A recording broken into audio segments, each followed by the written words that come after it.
de Guatemala y de Centroamérica. Nosotros sabemos que Centroamérica va a sentar un precedente en los próximos años. ¿Cuánto lo creen? A ver, no, pero con ese salimos. ¿Cuántos están listos para llevar a Centroamérica próximo? Muy bien. Me ha tocado desarrollar este tema. A ver, déjenme. El doctor Samayoa me dijo esto, yo creo que se ve mejor. Gracias, doctor. Este tema, el poder de un sueño. Si me ayudan con el timer, por favor, también. Yo creo que esta palabra sueño o el soñar ha sido una palabra que la venimos escuchando en los últimos años, pero con una fuerza impresionante en todos los ámbitos, en el ámbito corporativo, en los deportes, en los gobiernos, en las iglesias. Y usamos mucho la frase: voy a trabajar fuertemente por conquistar mis sueños. No, estoy construyendo mis sueños. ¿Qué otras frases usted relacionado con sueños escucha a seguido? Ayúdeme. Voy a alcanzar mis sueños. ¿La ha escuchado usted esa palabra? ¿Sí? Esa frase. Y para entender, yo creo que para entender su significado de una mejor forma, o quizás no su significado, sino para entender su valor, mejor dicho, en su máxima expresión, tenemos que ir al pasado y entender de dónde viene eso. Fíjese, ¿sabía usted que en la era antigua, ya en la época de los egipcios, de Babilonia y Mesopotamia, los sueños eran considerados como mensajes de los dioses o mensajes del más allá? Por eso, cuando un rey o un faraón tenía un sueño, era costumbre llamar a un sabio o a un intérprete. Por eso en cierta ocasión el rey de Babilonia tuvo un sueño, mandaron a llamar a Daniel.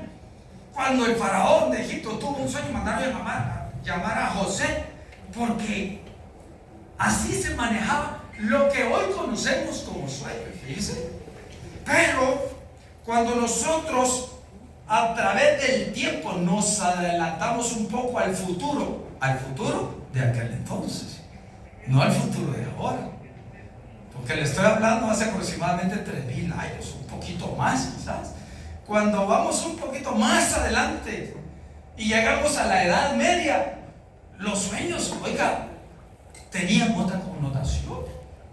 Sí, porque con el dominio de la religión y la superstición, los sueños se convirtieron en algo sospechoso, se convirtieron en algo símbolo de peligro y de pecado. Se creía que eran tentaciones del demonio, fíjese, o signos de posesión. Por eso era peligroso decir: soñé esto. Ustedes, yo sé que vaya a la historia, vaya al pasado. Mira, Juana de Arco fue quemada porque tenía el sueño de que Francia fuera libre de la esclavitud de los ingleses. Ella soñaba ardientemente y la quemaron viva. Había otro hombre llamado Giorgio Bruno, un italiano, de igual manera fue quemado. ¿Por qué? Porque era un filósofo, era un físico, era un matemático, y sus ideas pues iban más allá, que no cabían en el molde de aquel entonces. Y las mujeres, oiga, para las mujeres decir: no, tuve un sueño, eso era peligroso. Eso era muy peligroso. Por ejemplo, soñar con volar era considerado una brujería. Yo sé que ha visto muchas películas de eso, ¿verdad que sí? Era peligroso soñar. Pero cuando nos adelantamos un poco más al futuro de aquel entonces, no de ahora, y llegamos a los años 1899, aproximadamente, apareció un psiquiatra llamado Sigmund Freud, fíjense, y él era considerado como el padre de la interpretación moderna. Y él dijo: los sueños no son No tienen que ver nada con mensajes divinos ni de nada de eso de brujería. No. Son manifestaciones de deseos, miedos y emociones reprimidas en nuestra mente. Él cambió todo. Y soñar dejó de ser una superstición y se convirtió en una ciencia. Soñar se convirtió en una ciencia. Por eso yo busqué una definición de lo que es soñar. Es la búsqueda de entender la realidad a través de pruebas y hechos comprobables. Por eso decía Freud, los sueños no mienten, nos revelan lo que no queremos ver, despiertos. Pero cuando nos vamos un poco más al futuro de aquel entonces, muchos años quizás, oiga, muchos años más adelante, aproximadamente en el siglo XX, en el año 1963, apareció un hombre que dijo: tengo un sueño. ¿Sabe quién fue ese? I have a dream. Martin Luther King.